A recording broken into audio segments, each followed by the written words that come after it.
Hey everyone, welcome back to the channel, and today we're taking a look at Nendoroid Peni Parker from the animated film Spider-Man Into the Spiderverse. And I mean, come on, we've been over this. You have to see this film before you die. In fact, if you haven't seen it yet, I give up on you. But unlike the other Nendoroids from this film, I had no idea who this character was. I mean, it's a variant of Peter Parker, but they all have their own story too.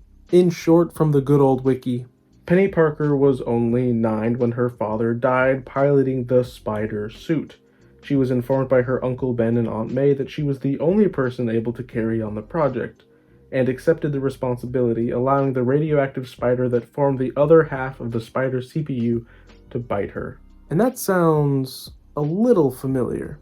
But hey, I actually really like this unique take on the Spider-Man character. I mean, superpowers are cool and all, but the responsibility of a mecha arguably is a more difficult power to handle. Anyways, getting to the box. And it's the same as the other figures from this series, with a beautiful Spider-Verse streetscape covering the outside and inside of the box.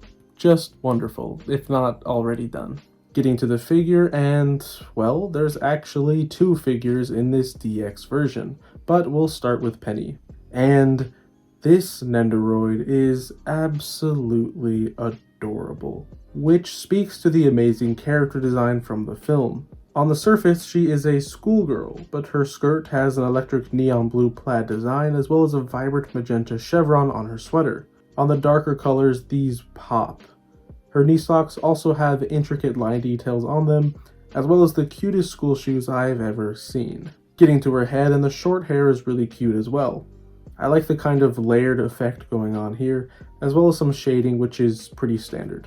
The anime aesthetic of the character was perfect for a Nendoroid, and I'll be honest, I wasn't too excited for this when it was first announced, but it makes perfect sense. She's a Japanese Spider-Man. Well, another Japanese Spider-Man. But we'll see that one later this year. Anyway, moving on to her expressions, and she comes with 3 expressive faces. Packaged with an adorable winking face, the blush here is always a nice touch. She also comes with a confident smile, and this is also great. I don't know what it is, but her eyes look perfect. Finally, she comes with a bubblegum blowing face. While not as genius as Diva's bubble blowing effect, this still looks just as fun as the other faces. This bubble effect can be removed and is a nice cloudy pink plastic. Her other accessories include 2 pairs of bent arms and some expressive hands. But first, we do have to talk about some smart articulation. Because at her shoulders, her arms can rotate up and down, and forward and back. This is because of how the joint is designed. This allows for more expressive movement without the ugly pin in the shoulder. Now she comes with a pair of straight arms, bent arms which can rotate at the sleeve, and an entirely different pair of arms that are used for one specific pose. For her hands, she comes with open standard action hands, a pair of fists, and a really fun phone-holding left hand and a peace sign right hand. And take a shot every time I say, this is fun. Her last accessory includes this sweet backpack, and I might just cry. This is so cute and fun. Getting to those super bent arms, and it can look like she's gripping her backpack at the straps with courage. But that's not all. This DX version also comes with her spider mech from the film. First impressions, honestly, it's pretty cool. There are solid paint apps all around, as well as smaller details like panel lines and little kawaii decals slapped on there. Again, feels a little familiar.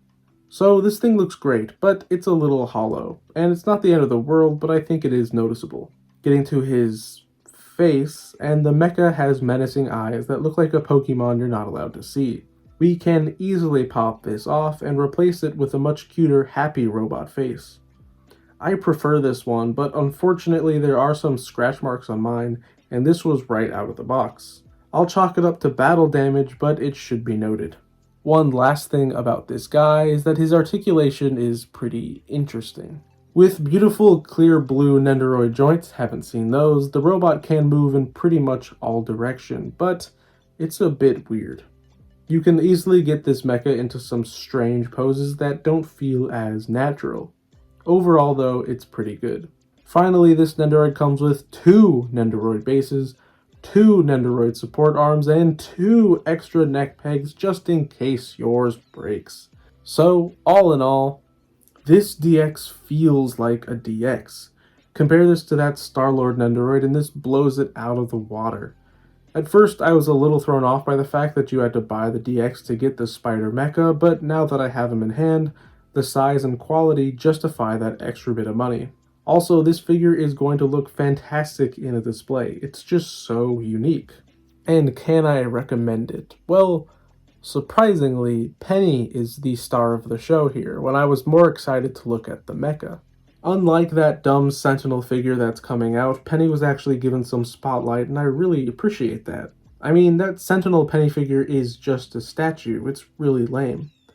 What's not lame is this purchase, and I do recommend it to those that love Spider-Man, Into the Spiderverse, or just cute anime girls with awesome mecha counterparts. It checks a lot of boxes for me. And that's my review. If you like this review, be sure to like, comment, and subscribe. It really helps the channel out. Stay tuned for more content, and with that, I'll see you in the next one. Peace.